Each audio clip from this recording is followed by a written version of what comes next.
I tried this already, but the video got taken down about the substance because I kept a clip in there that was, I guess, too long and I don't understand YouTube yet. So we're gonna try again. Hopefully I can be as perky as last time, but honestly, it's hard. YouTube is so strange and probably against our biology to be filming ourselves, but here I am. Okay, the substance. Aren't we supposed to stop making good art because society will do what it ought to? Misinterpret? I thought it was wonderful.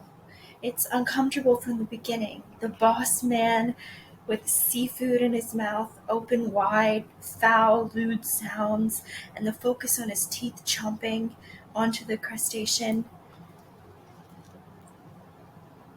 The seemingly unnecessary shots of long, empty hallways. All of these are culminating so that when you see Sue and Elizabeth nude, it's not out of place within the cinematography that they've established. It has an uncomfortable element just like those shots before. It was meant to disturb you.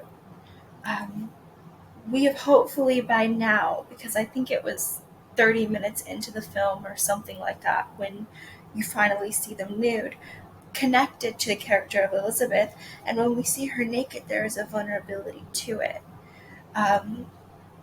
She's administering a clinical trial. It's clinical. It's not a sex scene. It's not her taking a bubble bath and teasing you with the bubbles slightly covering her nipples and slightly not, and the camera focused in on her breast.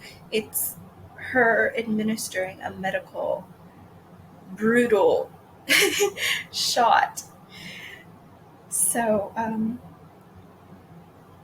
it's not meant to entice you to her, it's meant to connect you to her humanity. Then when Sue emerges from Elizabeth, again, she's brutally birthed from Elizabeth's spine.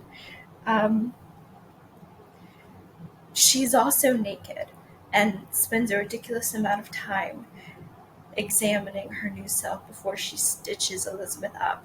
This is showing her self-centeredness, foreshadowing how she will put herself before Elizabeth later on. It also shows a sexiness in her poses, how she bites her lip, how she swirls her hips.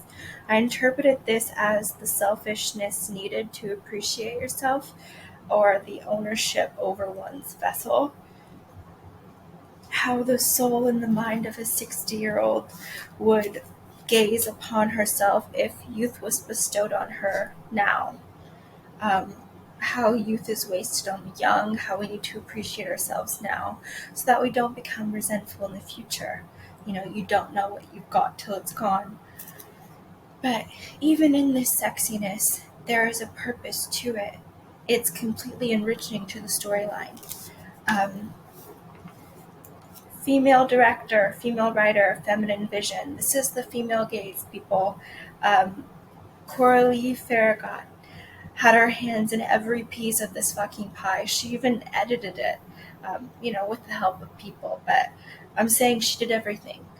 She was a producer on the film. So you not liking it is not something you can blame misogyny for. This is clearly a women-led, innovative story, and it would be a shame to make it about men. I cannot connect with you as a woman if it's truly your belief that men are the only reason we can be sexy, artistic, or interesting. I've been interested in those things and women far before I was interested in men in a romantic way. Of course, they can go together, but they're not mutually exclusive. And in the last video that I did of this before it got taken down, I was writing about my favorite scene in the movie, and I just want to reread that, even though I can't show the scene. So here's my takeaway from watching The Substance. Stop stealing your own breath. This was the moment that changed everything for me. This is the scene that makes this film unforgettable. When Sue is drinking Diet Coke and she hears the TV playing QVC, she rolls her eyes, going to turn off the noise pollution. When her gaze drifts, she stops for a moment and notices the indentations Elizabeth has made on the armchair. From all the nights she's resigned herself to staying home. Sitting down in front of the television playing QVC long enough for the chair to hold the memory of it. This is the moment Sue has an epiphany and starts to go off the rails. We as the audience have this epiphany with her, and it fills you up with a similar resolution to step outside of one's self-imposed exile. Life is all about personal choice and how we navigate regrets. But there is something so akin to drowning when we give up on the adventure and repeat the same day over and over again, due to the safety and the familiarity. We've all had pockets of time lost to the monotonous cycle of sleep, eat, work, binge TV, hide yourself away from the world, and repeat. That moment when you hit the threshold and choose to be brave and live life again is so beautifully captured in this scene, a scene which is altogether silent. It might sound counterintuitive, but I think we could all benefit from going out and inevitably collecting some regrets along with an endless possibility of triumph. Building your character starts today, not tomorrow. Carpe diem, baby. And I've been thinking about how women have stopped being curious about each other. When there's a misunderstanding or a misalignment of a different type of woman, we've stopped being curious about each other. Instead, we've just made assumptions without any real backing to it. I miss when we understood that we were fueled by each other. There is so much creativity that goes on within the feminine gaze.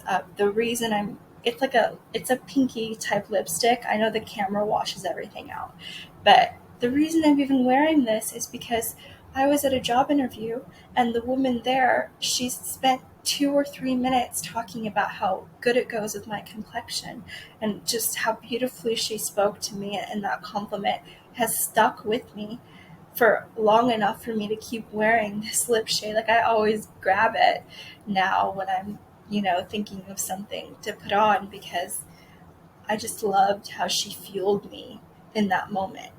And just little things like that. And I don't know where it went, but something's gone. Uh, I love this movie though. It's a great movie. I wouldn't watch it twice in one year. It's traumatizing, but it's a beautiful story.